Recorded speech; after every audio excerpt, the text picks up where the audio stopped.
వాస్తవంగా గత ప్రభుత్వం అనాలోచన నిర్ణయాల వల్ల దాదాపు 1,29,000 కోట్ల రూపాయలు విద్యుత్ సంస్థ మీద అప్పులు చేయటం జరిగింది. అదేవిధంగా ఈ రాష్ట్రంలో పీపీఏలు అంశం చాలా పెద్ద వివాదాస్పదమైంది సార్. అది కూడా తెలుగుదేశం ప్రభుత్వంలో 14 to 19లో చేసుకున్న పీపీఏలు ఒప్పందాన్ని కంపెనీలకు బెనిఫిట్ చేకూర్చే విధంగా ఉందని చెప్పి దాన్ని పీపీఎల్ని రద్దు చేయడం జరిగింది. కేంద్ర ప్రభుత్వం ఈ పీపీఎల్ రద్దు చేయడం వల్ల ఈ రాష్ట్రానికి ఇన్వెస్ట్మెంట్స్ కానీ ఇన్వెస్టర్స్ కానీ దూరం అవుతారని చెప్పి పలుమార్లు మందలించినా సరే ఈ ప్రభుత్వం పెడచెవిన బట్టి ద్వారా వెళ్ళిపోయింది.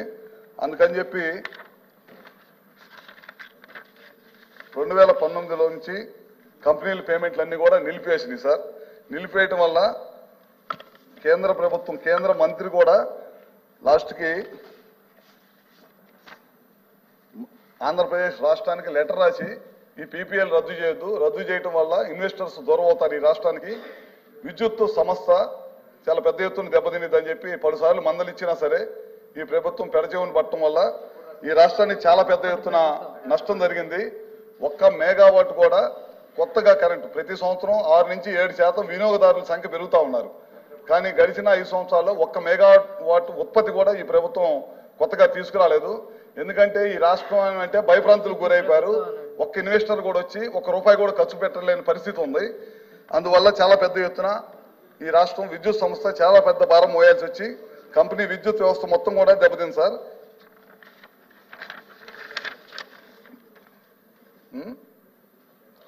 ప్రస్తుతం మా ప్రభుత్వం అయితే గత ప్రభుత్వ నిర్వహణని తీసుకొని ఖచ్చితంగా ఇన్వెస్టర్స్ మళ్ళీ ఇక్కడ రావాలనే ఉద్దేశం కోసం ప్రభుత్వం చాలా పెద్ద ఎత్తున రెన్యూబుల్ ఎనర్జీకి సంబంధించి కూడా ఒక పాలసీ తయారు చేసి దాని ద్వారా ఇన్వెస్టర్స్ రావాలి, ఈ గవర్నమెంట్కి ఇన్వెస్టర్స్ రావాలనే దానికోసం చాలా పెద్ద ఎత్తున సంస్కరణలు తీసుకొస్తాం సార్. ఖచ్చితంగా దీని మీద మళ్ళీ విద్యుత్ వ్యవస్థని గాడిలో పెట్టి ముందుకు తీసుకెళ్తామని చెప్పి ఈ ద్వారా తెలియజేస్తా ఉన్నాను. అదేవిధంగా రాంభూపాల్ రెడ్డి గారు టవర్స్ అవసరం లేకుండా టవర్స్ పెట్టారని చెప్పి చెప్తా ఉన్నారు.